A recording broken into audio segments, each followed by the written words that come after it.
بسم اللہ الرحمن الرحیم۔ محترم سامعین کرام، السلام علیکم ورحمۃ اللہ وبرکاتہ۔ آج کے سبق میں مؤلفین فرماتے ہیں کہ تمام رسول بشر ہیں، جتنے بھی رسول آئے وہ سب کے سب بشر ہی تھے اور انہیں علم غیب بھی نہیں ہے، انہیں علم غیب سے بھی نوازا نہیں گیا تھا۔ چنانچہ فرماتے ہیں غیب اللہ تعالیٰ کی خصوصیات میں سے ہے، نہ کہ انبیاء کی صفات میں سے، یعنی علم غیب اللہ تعالیٰ کی خصوصیات میں سے ہے، انبیاء کی صفات میں سے نہیں ہے۔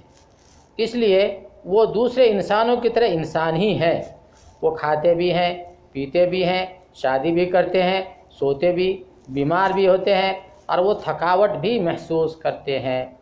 چنانچہ اللہ تعالیٰ کا ارشاد ہے اعوذ باللہ من الشیطان الرجیم وما ارسلنا من قبلك من المرسلین الا انہم لیأکلون الطعام وما ارسلنا من قبلك من المرسلین الا انہم لیأکلون الطعام ویمشون فی الاسواق۔ اور ہم نے آپ سے پہلے جتنے رسول بھیجے سب کے سب کھانا بھی کھاتے تھے اور بازاروں میں بھی چلتے تھے۔ دوسری جگہ اللہ کا ارشاد ہے اعوذ باللہ من الشیطان الرجیم وَلَقَدْ أَرْسَلْنَا رُسُلًا مِّن قَبْلِكَ وَجَعَلْنَا لَهُمْ أَزْوَاجًا وَذُرِّيَّةً۔ ہم آپ سے پہلے بھی بہت سے رسول بھیج چکے ہیں اور ہم نے ان سب کو بیوی بچوں والا بنایا تھا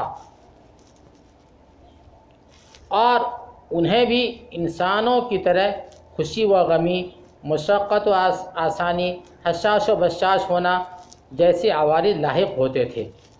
انہیں تو صرف اللہ تعالیٰ نے اپنے دین کی تبلیغ کے لیے منتخب فرمایا ہے، وہ علم غیب بھی نہیں رکھتے بجز اس کے جو اللہ تعالیٰ ان کو خبر دے دے، یعنی غیب کی جو باتیں اللہ تعالیٰ انہیں اطلاع دے دیں وہ تو ہے ان کو، لیکن ہر بات کا علم انہیں نہیں تھا۔ چنانچہ اللہ تعالیٰ کا ارشاد ہے اعوذ باللہ من الشیطان الرجیم عالم الغیب فلا یظہر علی غیبہ احدا الا من ارتضى من رسول فإنه يسلك من بين يديه ومن خلفه رصدا۔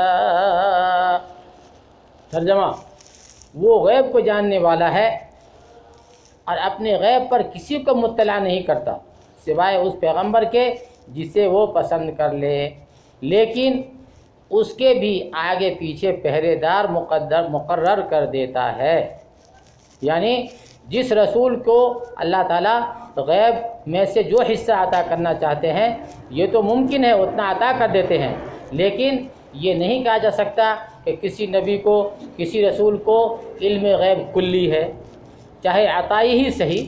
جیسے آج کل کے لوگ بحث مباحثہ میں کہتے ہیں کہ رسول اللہ صلی اللہ علیہ وسلم کو علم غیب عطائی کلی دی گئی تھی، تو عطائی کلی بھی نہیں دی گئی تھی بلکہ جزئی تھی، جتنی اللہ نے ضرورت محسوس کیا اور جتنا ان کے لیے ضروری تھا اللہ نے نبی کو اتنی غیب کی اطلاع دی اور غیب سے اتنا باخبر کیا، لیکن تمام امور سے متعلق جو ہے نبی کو بھی غیب نہیں دیا۔ اس پہ جو ہے بہت سے دلائل قائم ہیں اور ضرورت کے وقت وہ باتیں آ سکتی ہیں، لیکن مؤلفین آج جو ہے اپنی بات اسی پہ ختم کرتے ہیں، تو ہم بھی آج کی بحث کو، آج کی گفتگو کو اتنے ہی پہ تمام کرتے ہیں۔ اللہ تعالی ہم سب کو صحیح سمجھ کی توفیق نصیب فرمائے۔ وآخر دعوانا ان الحمد للہ رب العالمین۔